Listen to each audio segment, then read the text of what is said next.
நீயா நானா ஷோல போய் கலந்துக்கிட்டத வச்சு நெறைய பேர் ட்ரால் பண்றீங்க. நெறைய அப்யூசிவ் நெறைய வேர்ட்ஸ் நீங்க யூஸ் பண்றீங்க. அதுக்கெல்லாம் பயந்து நான் இந்த வீடியோ போடுறேன்னு தயவு செஞ்சு நெனச்சுக்காதீங்க.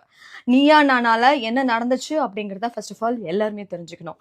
Neeya Naana is a show was recorded for 8 hours. 8 மணி நேரம் ரெக்கார்ட் பண்ண ஒரு விஷயத்த வெறும் 45 நிமிஷம் எடிட் பண்ணி போட்டிருக்காங்க. அது மட்டும் இல்லாம நீங்க எல்லாருமே வந்து அன்எடிட்டட் வெர்ஷன் பார்த்தீங்கன்னா, என்ன நடந்துச்சு அப்படிங்கிற விஷயம் தெரியும். ஒரு பக்கம் வந்து டாக விரும்புறோம். அது மட்டும் இல்லாம தெருநாய்கள ஆதரிக்கிறோம்னு சொல்றவங்களோ, இன்னொரு பக்கம் வேண்டான்னு சொல்றவங்க அப்படின்னு தான் எடுத்தாங்க. ஆனா ஆப்போசிட் சைட்ல இருக்கவங்களுக்கு கொடுக்கப்பட்ட வாய்ப்பு தான் அதிகம். அதாவது எங்கெல்லாம் பிரச்சனை நடந்திருக்கோ அவங்களெல்லாம் தேர்வு செஞ்சு உட்கார வச்சு அவங்க எக்ஸ்பிளனேஷனை கேட்ட கோபி அவர்கள் இந்த சைட்ல எதுக்காக வேணும் அப்படின்னு நாங்க சொன்ன விஷயத்த அவர் கேட்கல. எப்ப வந்து மைக்ல நாங்க பேசணும் அப்படின்னு ஆரம்பிச்சாலும் இல்ல இல்ல பேசாதீங்க பேசாதீங்க, உங்களுக்கான சான்ஸ் வரும்போது நீங்க பேசலாம், வேண்டாம் வேண்டாம் வேண்டாம் அப்படின்னு சொன்னாங்க. அது மட்டும் இல்லாம இந்த பக்கத்துல இருந்தவங்க அத்தனை பேருமே வந்து இன்னசென்ட் பீப்புளா வந்து கூப்பிட்டு இந்த பக்கத்துல, அதாவது அந்த விஷயம்னா என்னன்னே தெரியாத மக்களை இந்த பக்கத்துல கூப்பிட்டு உட்கார வச்சு அவங்கள பேசுங்கன்னு சொல்லிட்டாங்க.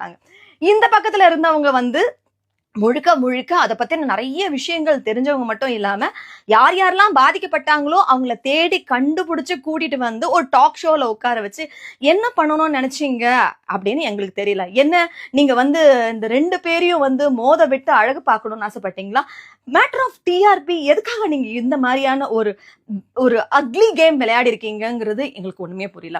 இதுவரைக்கும் வந்துட்டு எந்த ஒரு சேனல் பத்தியோ, எந்த ஒரு புரோகிராம் பத்தியோ இதுவரைக்கும் நான் பேசுனதே கிடையாது. இதனால பர்சனலா பாதிக்கப்பட போறது வந்து அந்த வாயில்லா ஜீவன்கள் மற்றும் நாங்க எல்லாரும் தான். அது மட்டும் இல்லாம இது எதை பத்தியுமே யோசிக்காம அங்க ஒண்ணு பேசுனதை இங்க தூக்கி போட்டீங்க, இங்க தூக்கி போட்டதை இங்க தூக்கி போட்டீங்க, மாத்தி மாத்தி மாத்தி மாத்தி மாத்தி மாத்தி நீங்க ஒரு இடத்துல போட்டிருக்கீங்களே, அது என்ன எடிட்டட் வெர்ஷன் நீங்க நினைச்சிருக்கீங்க? ஒருத்தங்க பேசும்போது இன்னொருத்தங்க சிரிக்கிறது இதுதான் எடிட்டட் வெர்ஷனா? What do you think? இத பாருங்க மக்களே, முழுக்க முழுக்க வந்து பெட்ஸும் நமக்கு வேணும். அதே மாதிரி அந்த வாயில்லா ஜீவனங்களுக்கும் நியாயம் கிடைக்கணும். அதே மாதிரி மக்களாகிய நாமளும் அவங்க கிட்ட கடி வாங்காம எந்த அளவுக்கு தோழமையோட இருக்க முடியும், அதுக்கான சொல்யூஷன் என்ன கிடைக்கும் அப்படிங்கிறதுக்காக தான் இந்த ஷோல போய் உட்கார்ந்தோமே தவிர மத்தபடி வேற எதுக்குமே கிடையாது. இதுக்கு ஒரு நல்ல தீர்வு கிடைக்கும், கண்டிப்பா வந்து ஒரு நல்ல சொல்யூஷன் கிடைக்கும் அப்படிங்கிறதுக்காக தான் போகணுமே தவிர மத்தபடி உங்க வெறுப்பை சம்பாதிக்கணும் இல்ல உங்க மனசை ஹர்ட் பண்ணணும் அப்படிங்கிறது கிடையாது.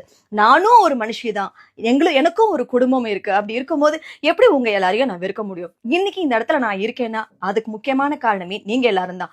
அப்படி இருக்கும்போது எதுக்காக நீங்க பாதிக்கப்படணும்னு நான் ஆசைப்படுவேன்? அதை கொஞ்சமாவது யோசிக்கிறீங்களா?